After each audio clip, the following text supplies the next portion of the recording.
Well, it's the beginning of Lent. How many days are there in Lent? Anybody know? 46. 46 is right. All right. We always say there's 40 days of Lent. We don't count the Sabbath. Some it will not be in meditation in that way. Today is the Lord's Day, the day when we share the good news, the day when we celebrate and worship. Very good. I can get you. Anyway, so we begin today this journey of Lent. Lent is a time for us to take a look at where are we in our relationship with God. Where are we in our development of our faith?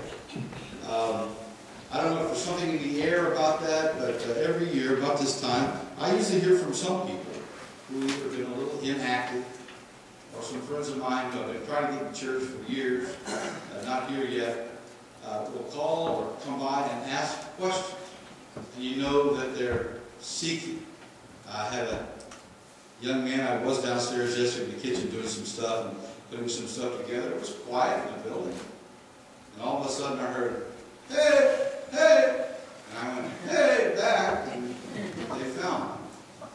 And then he said, "Do you have time to talk?" I said, "Oh, a little bit. I'm really busy, but so I need to leave here by 12:15, something like that." And we were walking out to the car at 1 o'clock because he needed to talk. And a lot of it really, and I got 2 phone calls this week also. Same thing.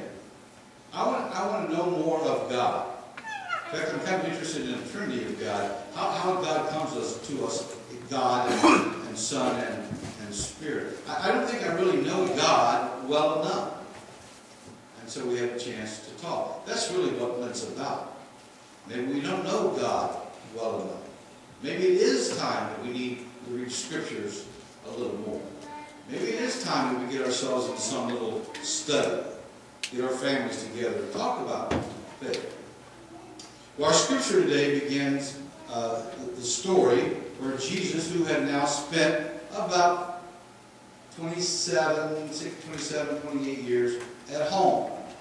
Joseph, his earthly father, was a carpenter. So Jesus then was a carpenter. Why now? Why this age? We don't know. It's God's time. By the way, I hope I'm not shaking anybody else's faith up. You knew that Jesus had other brothers and sisters. So my guess is because scholars will say that Joseph died early. So maybe Jesus stayed to help raise the family, to help his mom. I don't know. But he was also in the church. And he finally come. Now is the time to start. By the way, I saw a bumper sticker the other day. Maybe I've already told you this once before. It said, "My boss is a carpenter." I like it. Anyway, so now is the time he came to be baptized by his cousin John. And by the way, Mark, of all of them, was so brief. If you want to take a look, we're going to mention Matthew and Luke today, about 4th or 5th chapter. A little more in depth about what does it mean that Jesus was teaching for 40 days. What happened. So we'll talk about that in a minute. Anyway, so all of a sudden, he comes up out of the water, the dove comes up on him, you hear the voice saying, "This is my beloved Son, with whom I am well pleased." What a high day for him. What a high day for him. And every translation always says, the Spirit that landed on him drove him into the wilderness, sent him into the wilderness. Use those kind of verbs.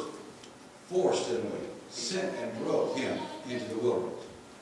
Why? I think to test. I've been in the wilderness a long time myself.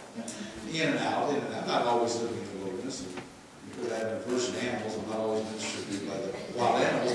But you know, angels have ministered to me the times I've been in the wilderness. That's the way it is with Christian folk, you know. And so he goes, he's driven into the wilderness to be tested, if you will. And so evil comes, the devil comes, Satan is the word we use. It is a demonic force. I guess my own personal belief that there is a demonic force afoot, always pulling us in a direction away from God, always wanting us to make that decision that momentarily we think are good or bring pleasure, but usually ultimately it is not. It's to our ruin, it's to our detriment. And so Jesus was driven into the wilderness. Now we know from other scriptures that when he spent those 40 days in the wilderness, he came and went then up to Galilee. The scripture says, full of the Spirit, strengthened by God. And it was in the wilderness that oftentimes our faith is tested. And we make a decision one way or the other. Sometimes it's not always that good decision. I don't see Eugenia Ilo this morning. She may come to the next service. She's the one who forced this sermon to go in this direction. So if it's good, be sure to tell her. If it's not so good, don't blame me. Get on Eugenia Ilo. Because this wasn't even my sermon title today. Come to a fork in the road. That Jesus, in a way, came to the fork